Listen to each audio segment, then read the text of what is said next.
अस्सलाम वालेकुम नाजरीन, आप देख रहे हैं उर्दू पॉइंट। मैं हूं आपका मेज़बान फ़ारूक शहबाज वड़ाइच।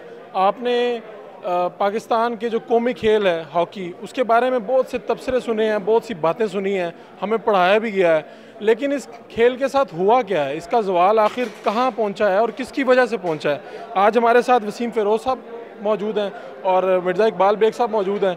आप दोनों से मैं बारी बारी इस खेल के मुतालिक पूछूंगा। पहले मिर्ज़ा साहब से पूछता हूँ, इतनी गहरी नज़र है आपकी स्पोर्ट्स पे, इस खेल के साथ क्या हुआ है? इस खेल को वो कहते हैं ना फर्रुख के, इस घर को आग लग गई घर के चिराग से। इस खेल को जो नुकसान पहुंचा है वो हॉकी ओलंपियंस की वजह से पहुंचा है।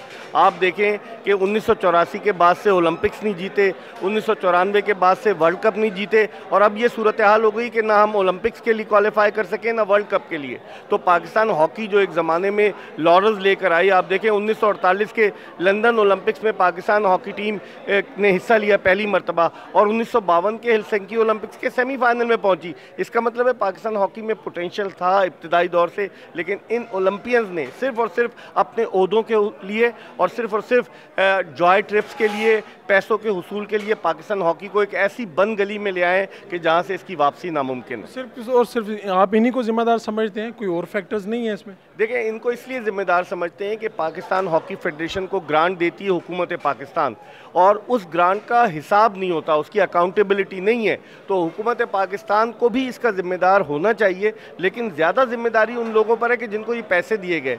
और हॉकी में सियासत बहुत आ गई फर्रुख।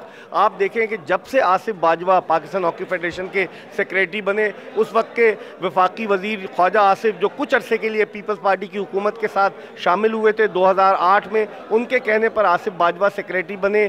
वो गए, उनके जाने के बाद उनके दस्ते राज राना मुजाहिद बने, वो गए, उनके जाने के बाद शहबाज सीनियर। तो सियासत सरायत कर गई। इस सियासी इन्फ्लुएंस की वजह से भी पाकिस्तान हॉकी को नुकसान हो रहा है। मैं आपसे बात जारी रखूंगा, वसीम साहब को गुफ्तगू में शरीक करते हैं। वसीम साहब, ये बताइए, आप क्या समझते हैं कि आखिर इस खेल के साथ खिलवाड़ किया किसने?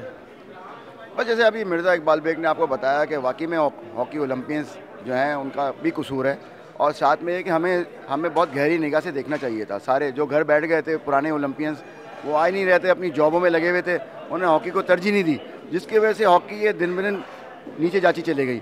बात ये था कि अगर उसी वक्त हम स्ट्रॉन्ग पॉइंट ऑफ व्यू से पुराने ओलंपियन साथ होते और एक इसको स्ट्रॉन्ग सिस्टम से लेके ऊपर चल रहे होते, तो आज हमें ये दिन देखना नहीं पड़ता कि हम वर्ल्ड रैंकिंग से ही बाहर हो गए। इसका रिवाइवल किस तरह से हो सकता है? देखिए, इसका रिवाइवल तो ये है कि जो पास में हो गया वो तो अब वापस नहीं आ सकता। अब ये कि नई एसओपी बनाएं, ग्रासरूट लेवल को ज़िंदा करें। ग्रासरूट लेवल के अंदर जो है आप नए, जैसे कहते हैं कि चारों सूबों के अंदर आप जो है कोचेज़ लेके आएँ, ठीक है ना, और ईमानदारी से आप जो है वो जो है बच्चों को जो है उनको ट्रेनिंग देके उनको पाकिस्तान की सतह पे लेके आएँ, तब जाके ये हॉकी दोबारा ऊपर रिवाइव करेगी। इवन 5 से 10 साल तो मैं आपको बता दूं कि आप पाकिस्तान टीम को तो भूल जाएं कि आप किसी विक्ट्री स्टैंड पे आएगी। भाई देखें, हॉकी जो है हम एशिया में चौथे नंबर पे हैं, तीसरे चौथे पे आते हैं। हम यूरोप के अंदर जो है वो छठे को भी क्रॉस नहीं करते, टॉप 6 में भी नहीं है, ठीक है ना। तो आप लगा लें कि ये 4 और 6 10 टीमें तो यही हो गई आपकी। फिर हम लड़ने जाते हैं, अगर क्वालिफाई राउंड होता है तो वहाँ जाके इतना टफ पूल हमें मिल रहे होते हैं कि हर टीम क्वालिफाई के लिए लड़के आ रही होती है तैयारी करके।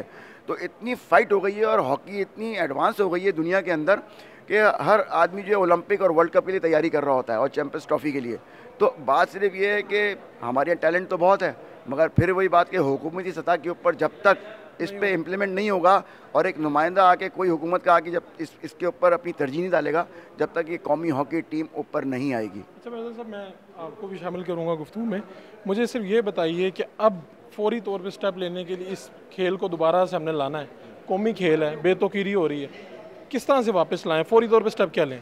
देखिए फरूक, इसमें तो सबसे पहले कि ऑनेस्ट डेडिकेटेड मैन जिनका कोई वेस्टेड इंटरेस्ट ना हो, उनको लेकर आया जाए। इन ओहदेदारान को फारिग किया जाए। पाकिस्तान हॉकी फेडरेशन को हुकूमत जो भी ग्रांट दे उसकी अकाउंटेबिलिटी हो, और उसके बगैर उन्हें ग्रांट ना दे। और ऐसे ओलंपियंस जिनका सियासत से कोई ताल्लुक ना हो, जो पाकिस्तान हॉकी की बेहतरी के लिए कुछ करना चाहते हैं, उनको लेकर आया जाए। इन ओहदेदारान से जो सियासी बुनियादों पर जिनका तकर्रुर हुआ है, आप देखें कि PHF के सदर जो हैं वो खालिद सज्जाद खोकर, वो चौधरी एहसन इकबाल जो साबिक वफाकी वज़ीर दाखिला हैं, उनके समधी हैं। पॉलिटिकल इन्फ्लुएंस इस्तेमाल करके जो लोग चोर दरवाजे से आते हैं, फिर वो ज़्यादा ऐसा सर्वाइव नहीं कर सकते। कहाँ गए 95 करोड़ रुपए? हुकूमत को इनका हिसाब लेना चाहिए। जॉय ट्रिप्स पर मैंने देख रहा था कि तकरीबन 50 लाख रुपए उन्होंने मीडिया के नाम पर दिए हैं। किसको दिए हैं ये पता तो चले। फ्रांसिक ऑडिट हो रहा है, आई होप कि वो इसको कुछ ना कुछ बेहतर करेंगे। जब ही क्रिकेट के लिए इतना पैसा आता है, क्रिकेट के लिए ग्राउंड्स भी मौजूद हैं हर शहर में। हमारे इस शहर में जहाँ पर आप मौजूद हैं, इसी शहर में हॉकी के गिने 2 से 3 स्टेडियम हैं, और वहाँ पर कितने लोग खेलते हैं, क्या प्रैक्टिस होती है, भी आपको भी इल्म होगा। ये कैसे कर सकते हैं, फ़रोग किस तरह इसका हो सकता है? देखिए, ये स्कूलों में इसको रिवाइव करें हॉकी को। पहले एक ज़माना था स्कूल्स कॉलेजेस की टीमें होती थी, फिर आपकी जो नेशनल हॉकी चैम्पियनशिप है वो होती ही नहीं है। जब नेशनल हॉकी चैम्पियनशिप नहीं होगी तो प्लेयर्स, नया टैलेंट कहाँ से सामने आएगा?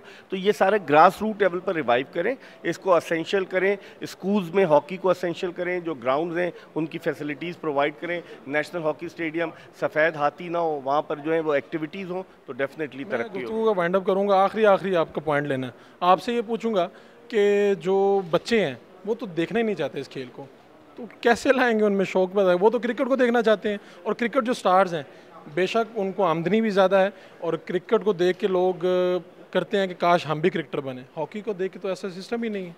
देखें, बात यह है कि हमारे पास पुराने मैचेस पड़े हुए मीडिया के पास, वो जब तक नहीं दिखाएंगे बच्चों में इंटरेस्ट पैदा नहीं होगा। आज भी आप देख लेंगे पुराने जो जितने भी 84 का हो गया या 94 का हो गया वर्ल्ड कप जीता हुआ, या ओलंपिक हो गया, और दीगर टूर्नामेंट हम जीते हैं, उसकी जब तक पुराने प्लेयर्स की जो मेगा स्टार्स हैं उनकी वीडियो दिखाएंगे, बच्चों में ये हॉकी नहीं जागेगी। हॉकी को ऊपर लाने के लिए हमें मीडिया को हमें उसकी बहुत किरदार अदा करना पड़ेगा। अगर ये किरदार यहाँ से अदा होता है तो ये बच्चों में एक अपने आप एक हॉकी एक छोटा सा एक एनवायरनमेंट है, एक छोटा हेल्दी गेम है। इंशाल्लाह ये ज़रूर ऊपर आएगी और ऊपर आएगी।